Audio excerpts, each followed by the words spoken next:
Primeiramente, boa noite, né, a todos e a todas que estão aí com a gente. É um prazer estar aqui falando rapidamente um pouco sobre um assunto que me é fascinante, que é justamente sobre blockchain, tokens, DeFi, porque o que é importante, qual que é o meu propósito, qual que é o meu compromisso com vocês hoje? É que vocês consigam entender um pouco o que está acontecendo no mundo e anteverem ou se colocarem de uma forma privilegiada e adequada nesse novo mundo que está se desenhando.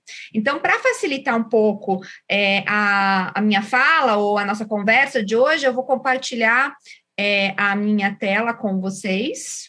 O que nós vamos falar um pouquinho hoje? Qual que vai ser o nosso assunto? Vai ser fintechs, blockchain, DeFi e tudo que está acontecendo, né? Rapidamente, né? De uma forma bem dinâmica. Deixo aqui com vocês já os meus contatos, caso já queiram depois se conectar comigo, para a gente trocar ideias, insights, já deixo todo, né, o QR Code, já dá acesso a todos esses meus contatos, e vamos que vamos começar, né, sem mais delongas. Vamos... O que está acontecendo no mundo? Eu acho que a primeira pergunta que a gente faz nesse momento, quando a gente vai falar sobre esses assuntos tecnológicos, né, e já estamos carecas de ouvir falar, né, olha, nós estamos falando de revoluções tecnológicas, a gente fala de revolução 3.0, que é a nossa revolução que a gente já vive no nosso cotidiano, que é por meio da tecnologia de comunicação e informação, a internet, os celulares. A gente não sai mais sem celular de casa, tudo está na palma da nossa mão, ou seja, o universo de informações. E aqui que vocês têm que já chama atenção para esse ponto. Nós estamos imersos já na revolução 3.0, que é a revolução relacionadas ao mundo, né, de informações, interconectados, em interconexão mundial de informações. A revolução 4.0, que é essa que a gente já começando a falar, que trata um pouco da inteligência artificial, realidade aumentada e da nossa amiguinha de hoje, né, querida blockchain, ela, na verdade, ela já vem para ela já, digamos assim, ela utiliza a infraestrutura dessa revolução 3.0, de tecnologias da informação e comunicação, mas ela começa a trazer uma certa fluidez entre o real e o digital. A gente já começa a ter aqui, de uma certa forma, o digital tomando o mundo real e o real tomando o mundo digital. Há uma certa fluidez, uma interconexão entre esses mundos. E aí é importante a gente entender isso, porque quando nós falamos, e vamos falar de blockchain, nós vamos entender que é uma ferramenta que vai permitir a transformação das relações de trocas de valores, qualquer tipo de valor que nós temos hoje no mundo. Então, a coisa é realmente muito maior, né? Não é Bitcoin, não são criptativos, a revolução, ela realmente é na base de como nós vamos nos relacionar daqui para frente. Então, é isso que vocês têm que começar a entender, né? E começar a antever e se preparar para isso. E eu brinco que é mais embaixo ainda, porque a gente só fala da revolução tecnológica, mas na realidade, nós estamos vivenciando, são 3 revoluções paralelas e concomitantes que se alimentam uma das outras, que estão interconectadas umas às outras. O que eu quero dizer com isso? Nós temos, sim, a revolução tecnológica, a tecnologia está evoluindo, está avançando, nós temos sempre inovações. Mas o ser humano também está diferente. A gente não é o ser humano de hoje, do século XXI, não é o mesmo ser humano, o mesmo ser no mundo que era no século XX, no século XIX. E nós estamos mudando nossos comportamentos e as nossas ambições no mundo. E isso tem repercussões nas relações econômicas. Então, no fundo, a gente tem que pensar, o ser humano está mudando. Ele vai buscar ferramentas tecnológicas para poder ter relações sociais e econômicas que são mais adequados a esse modo de ser no mundo. Então, no fundo, eu brinco que o buraco é muito mais embaixo, porque, no fundo, nós estamos fazendo uma nova forma de sociedade, de trocas. Por isso, as coisas parecem tão rápidas e que não se encaixam, que tão diferentes. Porque, de fato, está tudo muito diferente mesmo, porque o ser humano mudou, né? Então, dentro desse contexto, a gente tem que pensar sempre que a tecnologia ela é uma ferramenta para implementar os anseios humanos, tá? E quando nós falamos de blockchain, tá? O que ela veio? Qual que é a proposta da blockchain? Né, da tecnologia blockchain, ela ser a internet de valores. Eu comentei com vocês há pouco que hoje nós vivenciamos a internet de informações, ou seja, nós sabemos tudo o que está acontecendo no mundo o tempo todo, nós somos bombardeados com informações e trocas de informações. A tecnologia blockchain, ela vem com a promessa de ser a infraestrutura tecnológica digital, tá? Para a gente poder ter trocas de valores no ambiente digital. Então, o que eu quero dizer com isso? Hoje, quando nós queremos, por exemplo, fazer as operações ou adquirir um imóvel, por exemplo, tá? A gente adquiriu o imóvel, né, acertou o preço, faz a transferência bancária, o TED, ou qualquer outro tipo de valor que entrou no negócio, vai até o cartório de registro de imóveis, faz toda a parte burocrática, transfere o imóvel para o seu nome, pronto, fechou a transação. Com a blockchain, a gente vai fazer isso simplesmente atrelando a propriedade, o título de propriedade desse imóvel a um token digital. Então, para eu fazer essa transferência que eu faria hoje, eu poderia simplesmente perguntar para o meu, né, se eu fosse a compradora, para o meu vendedor, qual que é a tua carteira de cripto? Mandaria os valores em cripto para a carteira dele, pagando o imóvel, e vice-versa, ele me mandaria um token que representasse a titularidade para minha outra carteira de ativos. Ou seja, em poucos segundos essa transação poderia ser feita e poderia ser feita a nível mundial. Então, a gente está começando a pensar numa infraestrutura tecnológica que vai permitir a troca de valores e interconexão mundial. Eu acho que esse é o grande ponto de se entender quando a gente fala de blockchain, tá? Mas como assim, né? E é isso que eu quero deixar muito forte hoje, que no fundo nós estamos passando por uma mudança de paradigma das trocas de valores, qualquer valor, propriedade, meios de pagamento, né, moeda, valores de arte, ou seja, todo o mecanismo de troca que hoje é ainda centralizado em que a gente chama, né, de intermediários de confiança, a gente estaria trazendo para uma infraestrutura tecnológica, descentralizando isso tudo. Vou tentar trazer um exemplo para ficar mais fácil para vocês. Hoje, quando eu quero fazer uma transferência bancária de valores, né, uma transferência de valor, por exemplo, vamos supor, para minha irmã que está morando em outro estado no Brasil, vamos supor que ela está em São Paulo, eu sou de Curitiba, estou em Curitiba. Como é que eu tenho que fazer isso hoje? Eu tenho que emitir uma ordem para o meu banco, um intermediário de confiança, porque ele é que tem acesso aos meus dados bancários, né, quanto que eu tenho de valor na conta. Ele vai autorizar a minha ordem, porque eu teria saldo, ele vai verificar se eu tenho saldo, falando, tendo saldo, ele autoriza, vai emitir uma ordem para o banco da minha irmã, que ao seu tempo vai falar, ok, acuso o recebimento e vai creditar esse valor na conta da minha irmã no outro banco. Os intermediários nesse tipo de operação de valores, por que eles são necessários? Porque eles fazem a contabilização, a contabilidade e o registro de valores. Porque para não duplicar, não haver 2 ou 3, né, dinheiros, né, tem que ter alguém que faz a contabilidade, no sentido de que, olha, se a Dayana tem 100, ela manda para a irmã dela 50, eu tenho que diminuir e atualizar o saldo dela, que é 50. Da mesma forma, se a minha irmã que está em São Paulo tem um saldo de 200, recebe 50 mil, tem que atualizar 250, para poder fechar o balanço, fazer a contabilização de todos os valores que estão circulando no mercado financeiro brasileiro, porque tem uma política monetária, etc.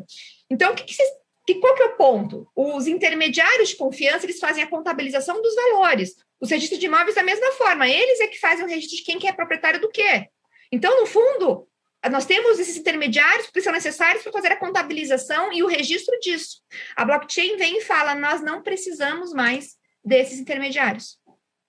Nós podemos transferir essa intermediação para um sistema tecnológico em que todos os players e os pontos que estão na rede é que vão fazer a governança e vão cuidar e vão se autofiscalizar.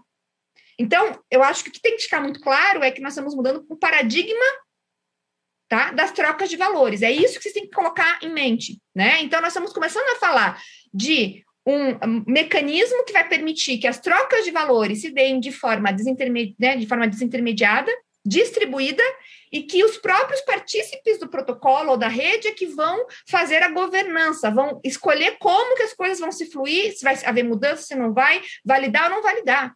Então, a gente começa a realmente mudar, né, de uma forma, eu digo, né, em 180 graus mesmo, a forma como a gente se transaciona hoje no mundo com a troca de valores. Então, isso é o impacto que a gente está falando, e acho que é isso que vocês têm que tirar daqui hoje, entender que as coisas vão mudar, porque nós estamos falando realmente de distribuição, descentralização e, de certa forma, uma maior democratização de acesso a muitas coisas, as trocas, a mercados que sejam trocas de valores, tá?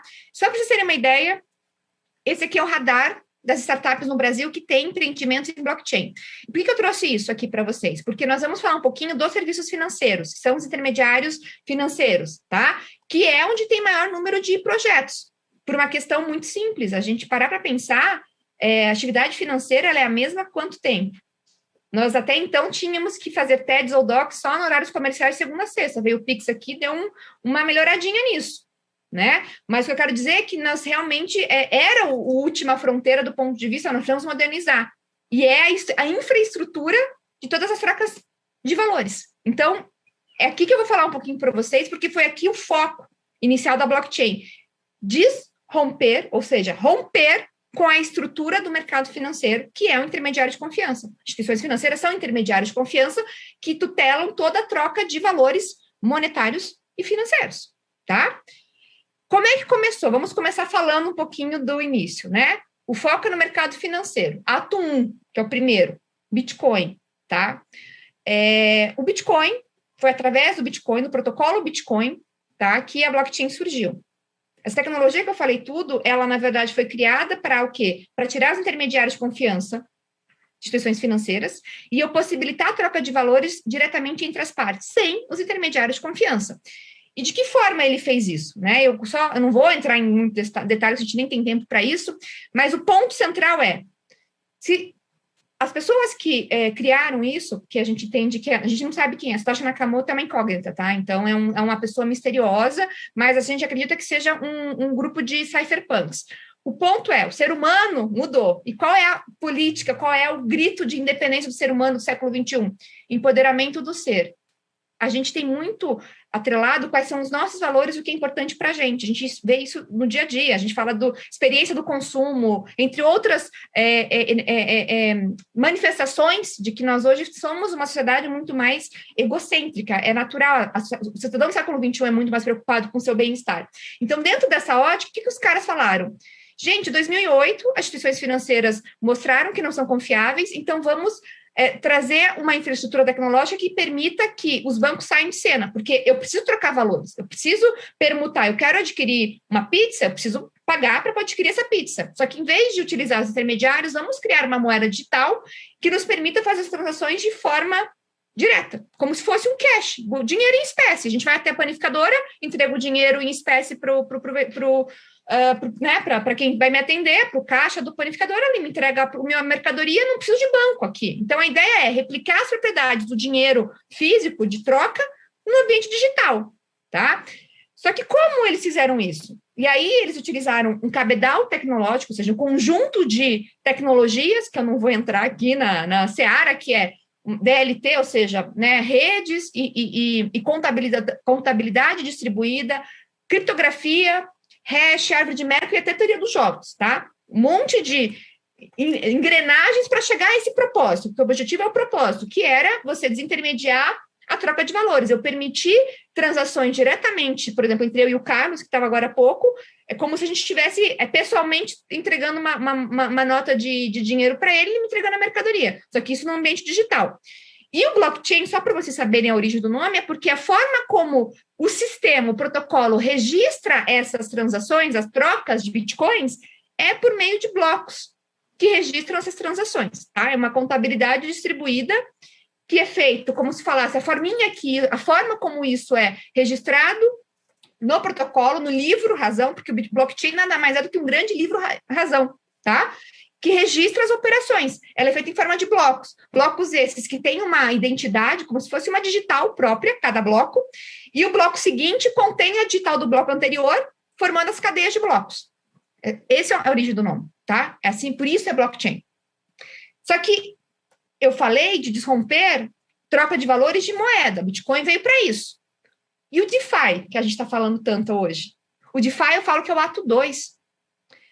É a seguinte, pense comigo, se o Bitcoin, que é o ato 1, veio para romper com a troca, né, com a lógica de trocas de valores de moeda, monetário das instituições financeiras, o DeFi veio, vamos brincar mais, vamos abaixar todos os intermediários de todo o sistema financeiro.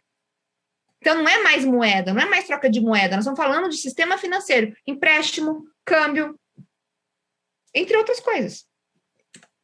Abaixo dos intermediários. É um grito de liberdade do sistema financeiro como um todo. Então, a ideia do DeFi é Decentralized Finance, justamente isso. Finanças descentralizadas. Ou seja, tira os intermediários, então toda a parte de sistema ou de prestações de serviços financeiros de forma descentralizada por meio do arcabouço tecnológico.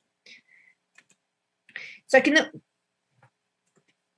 DeFi é diferente de fintechs, tá? E eu já vou falar, porque às vezes você pode achar, não, mas fintech veio para também movimentar o mercado financeiro. De fato, fintech né, tecnologias das finanças, fim de finanças, tech de tecnologia. Só que ele veio para permitir o aprimoramento e baratear o custo dos serviços financeiros tais quais eles são hoje. Então, ele veio para otimizar o mercado instituído, ele não veio para romper nada. Ele veio para, de outra forma, melhorar a eficiência do mercado que está instituído, conforme a regulamentação, conforme as normativas, e muitas fintechs se transformam em bancos. A gente já viu exemplos disso, tá? O DeFi é diferente, ele vem para criar uma arquitetura financeira em que as regras, tá? Os intermediários, tudo são definidos por softwares. Eu venho para, é como falar, se abaixo o sistema financeiro da forma como ele é, tá? De modo que eu consiga, de fato, trazer operações que sejam feitas de forma direta entre as partes, ou seja, sem os intermediários, distribuído e transparente, que eu tenha as informações em que eu consiga ter acesso ao mercado mundial, entre outras coisas, tá? Ou seja, abaixo os intermediários. Então, não tem regulador, não tem, né? A gente brinca aqui que no caso não tem regulador, não tem entidade regulada, não tem base geográfica. Eu posso pegar operações no mundo todo. Não tem toda a parte de compliance de custo, de know your customer, né? A lei de anti-lavagem de dinheiro, compliance, todo o aparato legal que envolve as arquiteturas financeiras locais e globais, ou seja, é um problema para os reguladores nesse momento, inclusive, né? Estão sendo discutido muito fortemente, porque isso impacta em toda essa questão de riscos jurídicos e de cometimento de ilícitos. Então, é um desafio, porque, no fundo, nós estamos falando de entidades que estão, digamos assim, centralizadas no mundo, né? E que estão permitindo algumas, obviamente, né, o avanço, né? E, normalmente, só para vocês entenderem, eles são protocolos, tá? Que eles foram, né, normalmente estruturados, tá? Junto à rede Ethereum, tá? Que é uma blockchain que permite o que vocês devem chamar de smart contracts. No fundo, esses DeFis, eles são smart contracts que têm, né, várias funcionalidades, tá? E eles realmente têm, né, por regras, né, eles estabelecem os protocolos, as regras próprias deles, tá? De forma transparente, né, e para qualquer um que deseja usá-lo. Então, a gente fala que o DeFi, ele tem por objetivo ser inclusivo, transparente, rápido, eficaz e eficiente. Eu vou dar um exemplo que talvez facilite a ideia do que eu estou falando.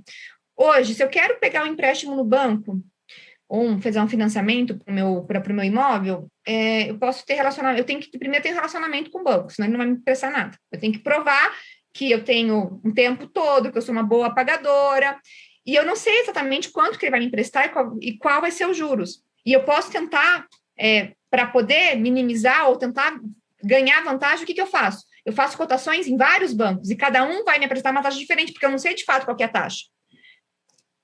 Né? Porque eu vou tentando, sei lá, pode ser que um banco que eu tenho mais tempo vai me oferecer uma taxa menor, o outro uma taxa menor, etc., uma taxa maior, o outro uma menor, eu não sei, eu tenho que fazer o quê? Todo um procedimento custoso, burocrático em todas as instituições que eu queira para tomar esse empréstimo. E também não é a garantia de que o valor que ele está digamos, está tentando fechar comigo de contrato de financiamento é o mesmo que ele vai fechar com outro cliente. Ou seja, a gente não sabe, é uma caixa preta. A gente não sabe como é que eles oferecem aqueles valores para mim, porque pode ser para o meu coleguinha ele vai oferecer outro valor, outra taxa de financiamento mais baixa ou mais alta, para valores iguais, para pessoas eventualmente semelhantes. A gente não sabe.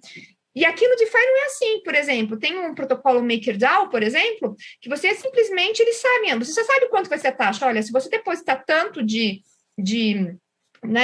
de USD lá, você já vai poder pegar tanto disso para empréstimo, a taxa tanto, transparente. Todo mundo que fizer isso, seja no Brasil, seja na Europa, seja no Japão, naquele protocolo, naquele momento, vai ter aquela taxa de forma transparente e clara para todo mundo. Então, de fato, a gente começa a ver que há uma abertura a informações e a transparência, né, a todos que estão participando do protocolo. Desafios, gente, imensos desafios, porque nós estamos falando de desromper uma estrutura instituída. E aí, a gente tem vários caminhos. Tem o desafio macro, que são para os órgãos aí, né, para os governos, de como nós vamos lidar no meio disso tudo para tentar trazer estándares normativos, porque o ser humano precisa de segurança, por outro lado, né, no sentido de, tipo, eu estou fazendo, a maioria, né, dos seres humanos, né, querem realmente andar conforme a gente acha que tem, por uma questão de segurança até psíquica, né. Então, tem esse desafio macro. E para nós, profissionais, eu sou jurista, né? Vocês são contadores. Qual que é o desafio nesse momento? Cliente que operacionaliza com DeFi precisa contabilizar isso. Como é que faz?